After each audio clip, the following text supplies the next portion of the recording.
ትራምፕ አድሚኒስትሬሽን ከስቴት ዲፓርትመንት ጋር በመሆን ይሄን ውሳኔ ወስነዋል።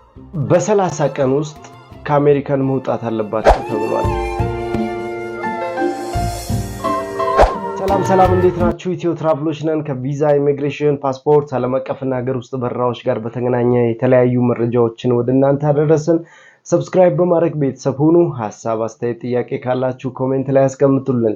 F1 J1 እና M1 ከዚህ በፊት አንድ ቪዲዮ ሰርችላችሁ እንደነበረ ታስታውሳላችሁ። ሆኖም ግን ዛሬ ደግሞ ለየት ያለና እንዲሁም የትራምፕ አድሚኒስትሬሽን ከጃንዋሪ 1 ጀምሮ ተግባራዊ ያደረገውን አሜሪካን ገብተው ጉዳያቸውን የጨረሱ ሰዎች መውጣት አለባቸው ወይንም ቪዛቸውን ኤክስቴንድ ማድረግ አለባቸው ብሏል። አሁን ባለበት ሁኔታ ግሪን ካርድ ቆሟል። የአሳይለም ኬዝ የተመዘገቡ ሰዎች ብቻ እየተቀበለ ይገኛል። እንዲሁም በትምህርት የሚገቡ ደግሞ አዳዲስ ተማሪዎችን እየተቀበለ ይገኛል። አዲስ አበባ የሚገኘው የአሜሪካን ኤምባሲ በጉብኝት በጋብቻና እንዲሁም በትምህርት ቪዛዎችን ብቻ እየተቀበለ ይገኛል። እነዚህም ቪዛዎችን አያይዘው እንግዲህ ወደ አሜሪካን የገቡ ሰዎች በተለያዩ ምክንያቶች እንግዲህ ቪዛቸውን ኤክስቴንድ ላላደረጉ ሰዎች ይሄ ውሳኔ ተወስኗል ማለት ነው። በ30 ቀን ውስጥ ከአሜሪካን መውጣት አለባቸው የተባሉ እነዚህ 3 የቪዛ አፕሊኬሽኖች ምን ናቸው? በዝርዝር እናያለን። አብራችሁን ቆዩ። ኢትዮ ትራቭሎች ነን። ከናንተ የሚያስፈልገን አንድ ነገር ብቻ ነው። ሰብስክራይብ አድርጉ፣ ላይክ አድርጉ፣ ሼር አድርጉ፣ ለሌሎችም አጋሩልን። አብራችሁን ስለሆናችሁ እናመሰግናለን። ሐሳብ፣ አስተያየት፣ ጥያቄ ካላችሁ ልታውቋቸው የምትፈልጉት የቪዛ የኤምባሲ መረጃዎች ካሉ በዚህ ኮሜንት ስር አስቀምጡልን። የዲስክሪፕሽን የመጀመሪያው ላይ የቴሌግራም ቻናላችንን ታገኛላችሁ። የሥራ፣ የቪዛ፣ የኤምባሲ መረጃዎችን በእኛ በኩል ማግኘት ትችላላችሁ። በተለያዩ ሶሻል ሚዲያዎች ላይ ኢትዮ ትራቭልን ማግኘት ትችላላችሁ። በቲክቶክ፣ በፌስቡክ፣ በዩቲዩብ፣ በቴሌግራም ላይ ኢትዮ ትራቭልን ማግኘት ይችላል። በ3 የቪዛ አፕሊኬሽኖች ላይ የአሜሪካን ኢሚግሬሽን ያስተላለፈውን ውሳኔ ወደ እናንተ ይዘን መጥተናል። አብራችሁን ቆዩ። ከዚህ በፊት እንግዲህ ትራምፕ መንግስት በተለያዩ የቪዛ ውሳኔዎች ላይ ሲያስተዋውቅ ወይንም ደግሞ እንደ አዲስ ህጎችን ሲያሻሽል ደንቦችን ሲያወጣ የነበረውን አሁን ከጃንዋሪ 1 ጀምሮ ደግሞ ተፈጻሚነት እንዲኖራቸው ወደ ስራ እየገቡ ይገኛሉ። አፕሊኬሽኖች ላይ ውሳኔ ሰጥተዋል። እነዚህ ቪዛ አፕሊኬሽኖች እንግዲህ በተለያዩ ጉዳዮች ወደ አሜሪካን የምትገቡባቸው ናቸው። አንደኛው F1 የትምህርት የቪዛ አፕሊኬሽን ሲሆን ሁለተኛው J1 ይባላል። በኮንፈረንስ ቪዛ ወደ አሜሪካን የምትገቡበት። ሶስተኛው M1 ነው። በተለያዩ ስልጠናዎች ወደ አሜሪካን የምትገቡበት አጫጭር ኮርሶችን ወደ አሜሪካን ገብታችሁ የምትወስዱበት የቪዛ አፕሊኬሽን ነው። በእነዚህ የቪዛ አፕሊኬሽኖች ላይ በ30 ቀን ውስጥ ቪዛችሁን ከጨረሳችሁ በኋላ ወደ መጣችሁበት መመለስ ይጠበቅባችኋል ብሏል። ይህንን ላለማድረግ ግን የተለያዩ ሁኔታዎችን አስቀምጦላችኋል። ቪዛችሁን ኤክስቴንድ ልታደርጉባቸው የምትችሉት እነዚህን በዝርዝር እናያለን። አዲስ አበባ የሚገኘው የአሜሪካን ኤምባሲ በ2026-27 ወደ አሜሪካን ለትምህርት፣ ለኮንፈረንስ ቪዛና እንዲሁም ለተለያዩ ስልጠናዎች ወደ አሜሪካን ኤምባሲ ለሚገቡ ሰዎች እነዚህ መስፈርቶችን ማሟላት አለባቸው ተብሏል። እነዚህ መስፈርቶች ምን ናቸው? እንዲሁም በርካታ ተማሪዎች እንደሚሄዱ ድስት ማለት ነው። ከጃንዋሪ ጀምሮ እስከ ፌብሩዋሪ መጨረሻ ድረስ በርካታ ተማሪዎች አፕላይ እንደሚያደርጉ ይታወቃል። ከዚህ በፊት አንድ ቪዲዮ ሰርችላችኋለሁ። 5 ምርጥ የሚባሉ ዩኒቨርሲቲዎችን የትምህርት ስኮላርሺፕ የሚሰጡ እነሱ ላይ በነፃ አፕላይ ማድረግ እንደምትችሉ ገልጬላችኋለሁ። እንዲሁም ኢትዮጵያ ውስጥ ላሉ ደግሞ በትምህርት ብቻ የሚሰሩ አንድ ትራቭል ኤጀንቶችን አስተዋውቂያችኋለሁ። እነዚህን ትራቭል ኤጀንቶችን ማግኘት የምትችሉበትን ያንን ቪዲዮ ላይ ማየት ትችላላችሁ። ስለዚህ እነሱን ማግኘት ትችላላችሁ ማለት ነው። በነፃ ነው አፕላይ አድርገው ለእናንተ የቪዛ ክፍያ ብቻ እንድትከፍሏቸው የሚያደርጉት ማለት ነው። 100% አስተማማኝ ናቸው። የትምህርት ቪዛ አፕሊኬሽናችሁን መሙላት ትችላላችሁ ማለት ነው።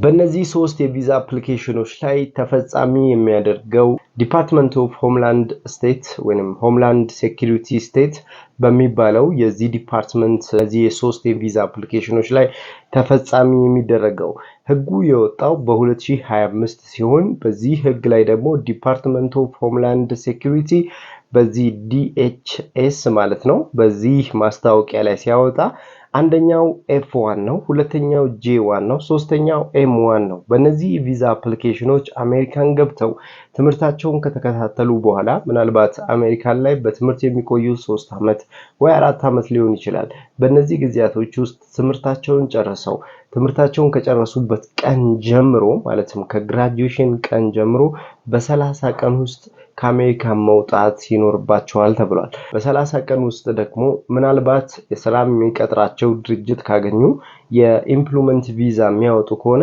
ወደ ኢምፕሎይመንት ቪዛ መቀየር ይችላሉ ማለት ነው ይሄ ለኤፍ1 የቪዛ አፕሊኬሽን አመልካቾች ነው በትምህርትም በጄ1ም በኮንፈረንስ ቪዛ እንዲሁም ደግሞ በኤም1ም ባጫጭር ስልጠናዎች ወደ አሜሪካን ለሚገቡ ሰዎች ይህንን የሥራ እድል ካገኙ ወደዚህ ቪዛ አፕሊኬሽን ኤክስቴንድ ካደረጉ ወይም ቪዛቸውን ከቀየሩ የቪዛቸውን የሚቀይሩበትን ደግሞ ትክክለኛ ካምፓኒ አግኝተው ከዛ ጋር ካምፓኒ ጋር የሥራ ውል ካደረጉ መቀጠል ይችላሉ ማለት ነው ወይንም በትምህርት ደግሞ ኤክስቴንድ አድርገው ሌላ ትምህርት እዛው ለመማር ከፈለጉም እዛው ያንኑ ቪዛቸውን በኤፍ1 መቀጠል ይችላሉ ማለት ነው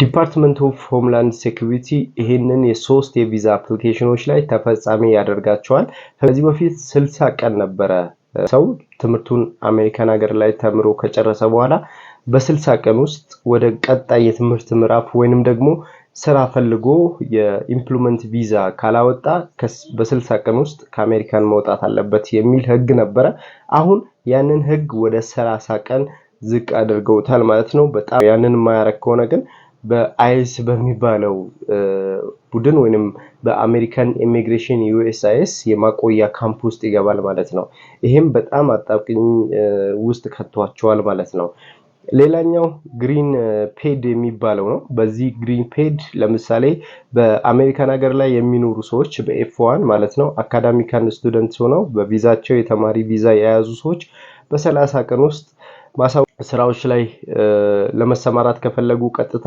የኢምፕሎይመንት ቪዛ ማውጣት ይጠበቅባቸዋል ከዛም በላይ የኦቲፒ እንዲሁም የሲፒቲ የቪዛ አፕሊኬሽኖችን መሙላት ይጠበቅባቸዋል ለምሳሌ ወደ ስራ ቪዛ የሚሄዱ ከሆነ የትምህርት ቪዛቸውን መመለስ ይጠበቅባቸዋል የስራ ፍቃድ ማግኘት አለባቸው በዚህ 30 ቀን ውስጥ አሜሪካን ሀገር ላይ ያላችሁ በኤፍ1ም ይሄንን የቪዛ አፕሊኬሽን የምትጠቀሙ ከሆነ እነዚህ መስፈርቶችን ማሟላት አለባችሁ በተመሳሳይ ደግሞ J1 ኤክስቼንጅ የምታደርጉት የቪዚተር ቪዛ ለምሳሌ በተመራጭ የሆኑ የቪዛ ሂደቶች አሉ እንደ አዲስ ማሰራት የምትፈልጉት ከሆነ የሚሰጠው የኮንፈረንስ ቪዛ ለ3 ወር ነው ቢበዛ ማለት ነው ከዛ ባነሰ ደግሞ ምናልባት በትምህርት ለመቀጠል ከፈለጋችሁ ትምህርታችሁ ላይ ወይም ወደ ስራ መቀየር ከፈለጋችሁ በስራ በኩል አንዳንድ ኢንተርናሽናል የሆኑ ካምፓኒዎች የሚጋብዟቸው የቪዛ ሂደቶች ናቸው እነዚህ